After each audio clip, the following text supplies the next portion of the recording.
On continue. On va voir maintenant l'échantillon boule de neige. Donc on est toujours dans les échantillons non probabilistes. Voilà. Donc quand on utilise la façon pour sélectionner un échantillon boule de neige est simple et aussi elle est aussi pratique. Pourquoi?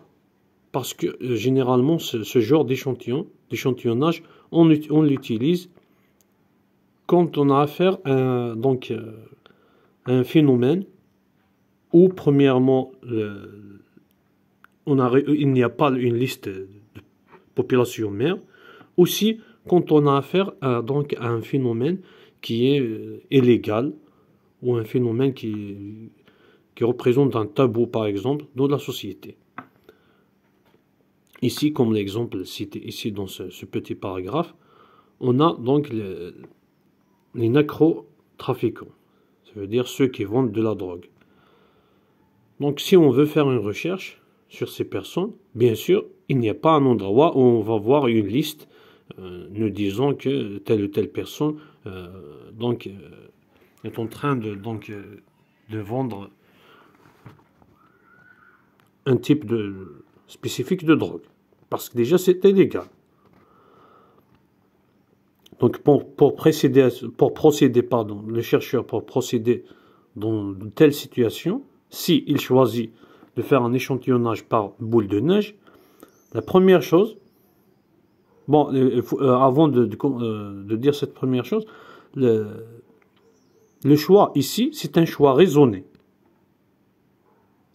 Toujours, c'est le chercheur qui choisit les individus qui feront partie de l'échantillon. Mais c'est la façon qui diffère entre l'échantillon, par exemple, boule de neige, et l'échantillon typique, etc. Donc, dans l'échantillon typique, aussi, c'est un choix raisonné. Il a des caractéristiques, il choisit. Mais dans l'échantillon typique, il a la population mère, elle est devant lui. Il peut choisir selon ses critères. Mais ici, dans l'échantillon boule de neige, donc il a des critères pour démarrer sa recherche. Mais il ne peut pas trouver facilement la population mère. Donc qu'est-ce qu'il va faire? Première des choses, il faut chercher un ou plusieurs informateurs. Ces informateurs peuvent être des gens qui sont impliqués directement ou indirectement. L'essentiel de chercher l'informateur, c'est une personne qui va orienter le chercheur vers le premier individu qui fera partie de cet échantillon qui est échantillon de boule de neige.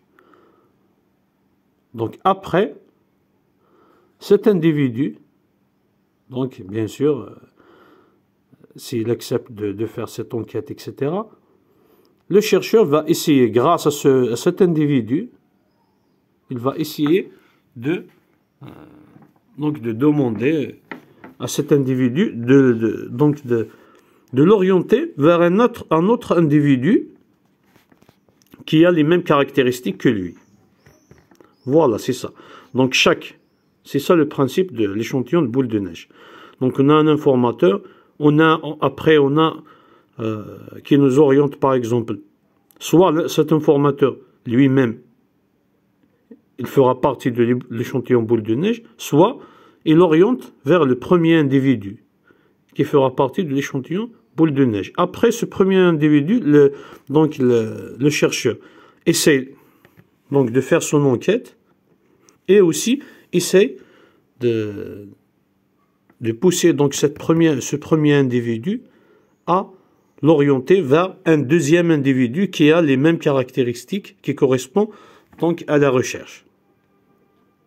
Et ainsi de suite. Chaque individu va donc orienter le chercheur vers un autre individu et ainsi de suite. Donc ce genre d'échantillonnage, on a dit qu'il est simple.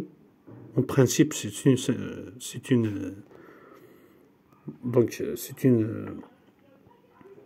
façon simple et très pratique, surtout quand on a affaire à des phénomènes genre qui sont illégales,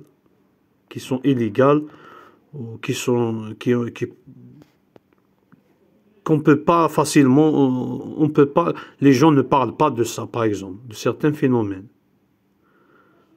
Mais les inconvénients de cet échantillon, donc le chercheur peut démarrer par un informateur qui va lui proposer un autre ou deux autres, mais il peut donc arriver à un point où les informateurs ne lui donneront pas d'autres individus.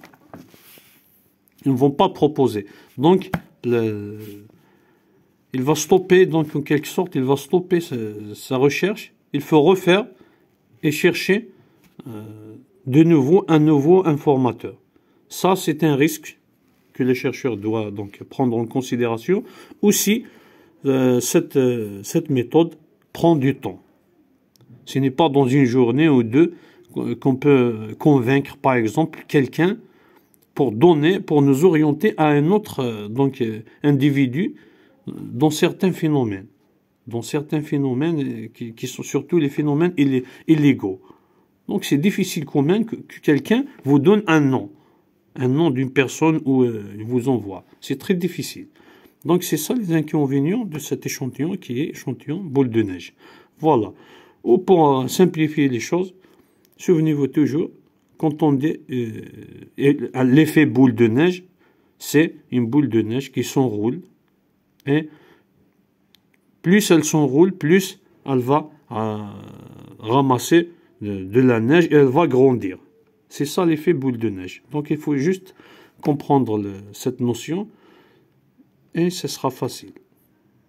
Voilà, c'est tout ce que j'ai compris concernant ce point.